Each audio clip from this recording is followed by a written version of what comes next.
Hello friends, today we are revising essay 580 deal with the written representation. Basically audit में auditor extensive basis पर inquiry करता है management से, TCWG से और कंपनी के अदर पर्सन से, और मैनेजमेंट और टीसीडब्ल्यूजी उसका रिस्पांस ऑडिटर को अगर राइटिंग में देती है तो such return response is called the return representation. तो return representation is a representation made by the management or TCWG on behalf of company in respect of certain matter which is required by the auditor.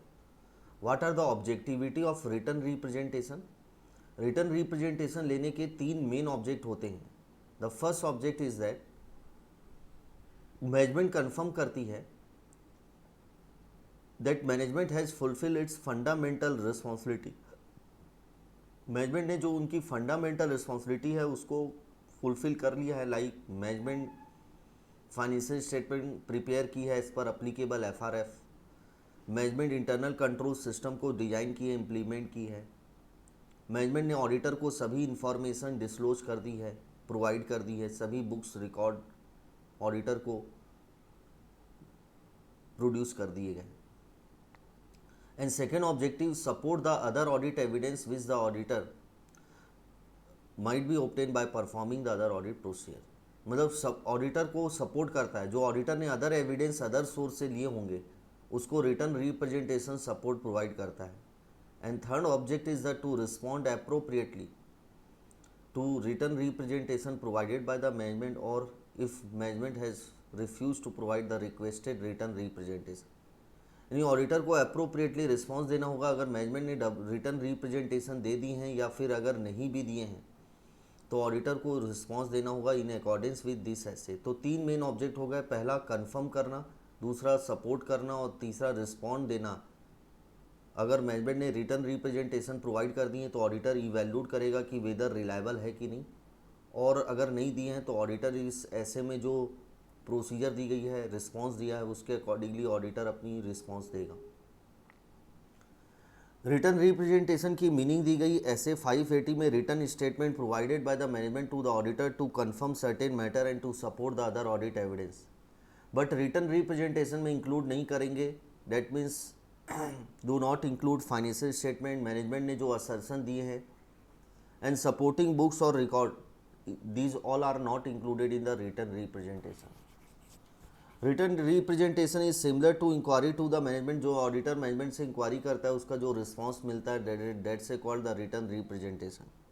Date of written representation should be near to possible to the date of audit report but should not be after the date of audit report. मतलब written representation की date कभी भी audit report के date के बाद की नहीं होनी चाहिए. Very important line, written representation provide a audit evidence. उसे एक ऑडिट एविडेंस माना जाता है but it is not a sufficient appropriate audit evidence.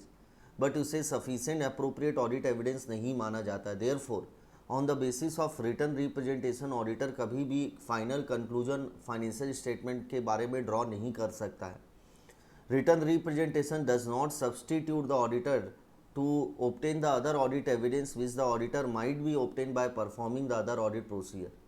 यानी कि रिटर्न रिप्रेजेंटेशन ऑडिटर को सपोर्ट करता है अदर ऑडिट एविडेंस को, but written representation other evidence को सब्सटीट्यूट नहीं करता which the auditor might be obtain by performing the other audit procedure. And written representation में किस पीरियड की इंफॉर्मेशन कवर होनी चाहिए? All period cover in the audit report. यानी कि ऑडिट रिपोर्ट में एक साल की इंफॉर्मेशन कवर है तो एक पूरे ईयर के बारे में रिटर्न रिप्रेजेंटेशन में मैटर इंक्लूड होने चाहिए. और अगर कोई लॉ एंड रेगुलेशन मैनेजमेंट को रिक्वायर करता है कि to make a written public statement regarding any responsibility of the management, that means if any law and regulation require the management to make a public statement about any their of responsibility, then in such case there is no need to obtain the written representation about the such responsibility. मतलब उस matter के बारे में auditor को written representation लेने की ज़रूरत नहीं है. नॉर्मली ऑडिटर रिटर्न रिप्रेजेंटेशन में क्या क्या मैटर इंक्लूड करता है? तो तीन मैटर. पहला रिस्पॉन्सिबिलिटी से रिलेटेड, मैनेजमेंट की रिस्पॉन्सिबिलिटी से रिलेटेड मैटर WRL में इंक्लूड होता है. Second, matter require by other ऐसे. अदर ऐसे में जो मैटर रिक्वायर हैं, लाइक अदर ऐसे बहुत सारे ऐसे, लाइक ऐसे 501, 580 570 हो गया, 560 हो गया, इन सभी में रिक्वायरमेंट दी गई है कि auditor has to obtain the return representation and any other matter which the auditor require as per the professional judgement.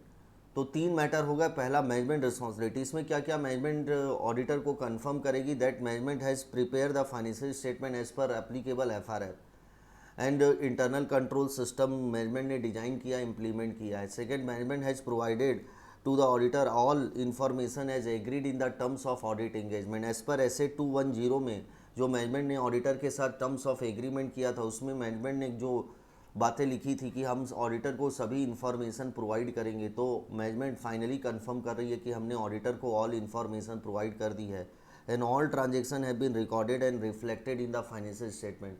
यानी कि सभी ट्रांजेक्शन फाइनेंशियल स्टेटमेंट में रिकॉर्ड किए गए हैं और रिफ्लेक्ट हो रहे हैं।